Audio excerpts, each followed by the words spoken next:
Thank you. On the headphones? Yes, so Okay. you can have the translation. Okay. Allora diamo il benvenuto a un one-man show. Questo signore, Ben Stiller, come sapete, è il regista, l'interprete, cosceneggiatore, coproduttore di questo straordinario film che penso abbia fatto ridere tutti quanti, almeno quanto ho riso io.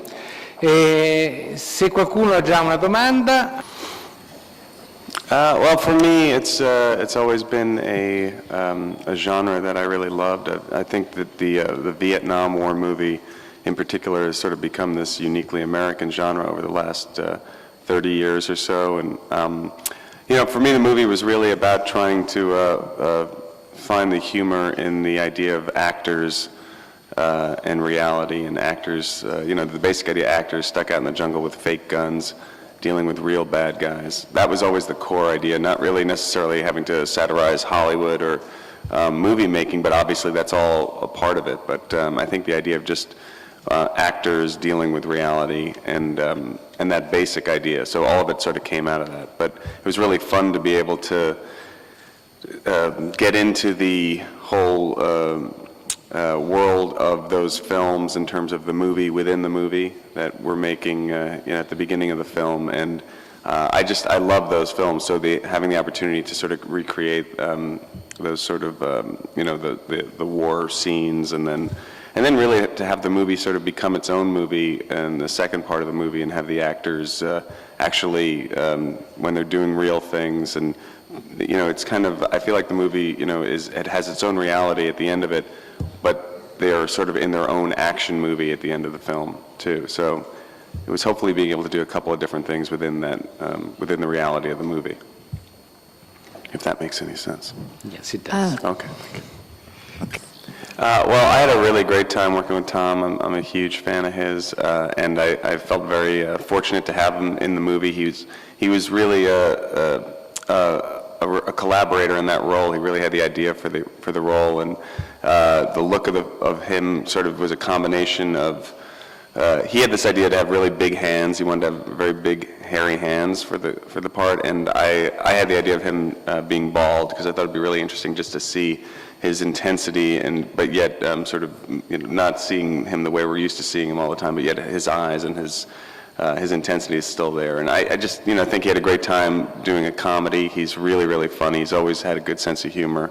And it's really fun to see audiences react to him in this role too. And so it was a real organic process working with him, because the ideas sort of flowed as we were working together, and it sort of developed, really. You know, that part wasn't originally in the script, and we sort of created it together. So we had a great time working together. And in terms of the first part of the question, you know, for me, the actors don't really take themselves that seriously anyway, and it's fun to sort of make fun of ourselves in this film too, I think, and the whole movie-making process, which I think can be a little ridiculous at times, and especially on a big budget level. So it was fun to sort of, you know, I think for all of us, all the actors in the movie also had, and the crew have all made a lot of movies, so we all had a lot of experiences that we could relate to in making the movie, that, you know, just sort of have fun with the strangeness of movie making sometimes. Any whims? I guess, you know, I mean, obviously, you know, I know I can't relate to the role at all. I've never been pampered ever in my life. I've never made any demands. That's a joke. I could relate to, you know, I think we could all relate to the experience of, and I'm saying all of us, all the actors in the movie, of being, you know, put in that position of being the star of a movie, and the way that people treat stars, which sometimes is they don't ever you know, confront them, and there's a lot, you know, there's a lot that the person who's actually in that position doesn't know, because people don't always tell you the truth.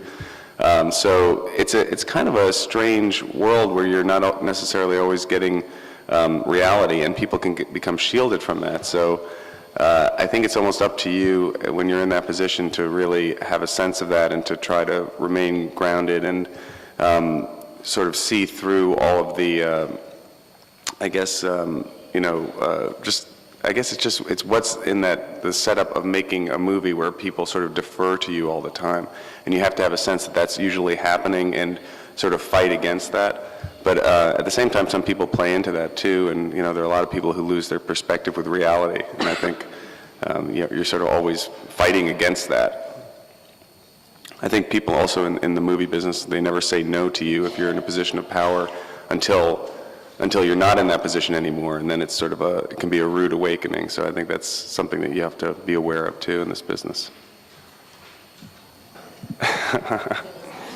I don't think that's going to happen.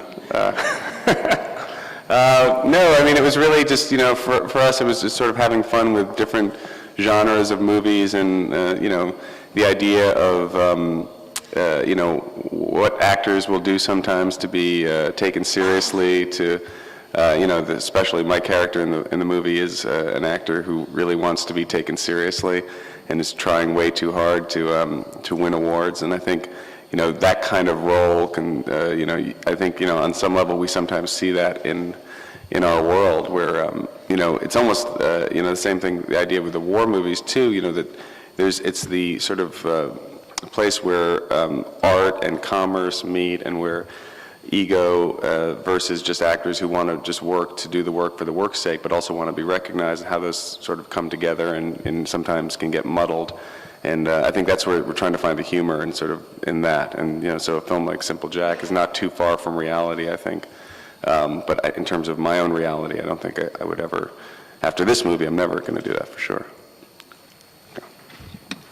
Well, I love the films that those songs are sort of inspired by, for me, in terms of the soundtrack, like Apocalypse Now, Platoon, and Deer Hunter, Full Metal Jacket, and they all have the music of the era. And for me, what I wanted to do was sort of evoke the feeling of those movies, but without really using any of the specific songs from any of those films. But for me, like Sympathy for the Devil is just that classic Rolling Stones Vietnam era song. I think that's used in Coming Home, which in a really amazing way. But that's I think the only song that I was aware of that was actually used in another Vietnam era movie.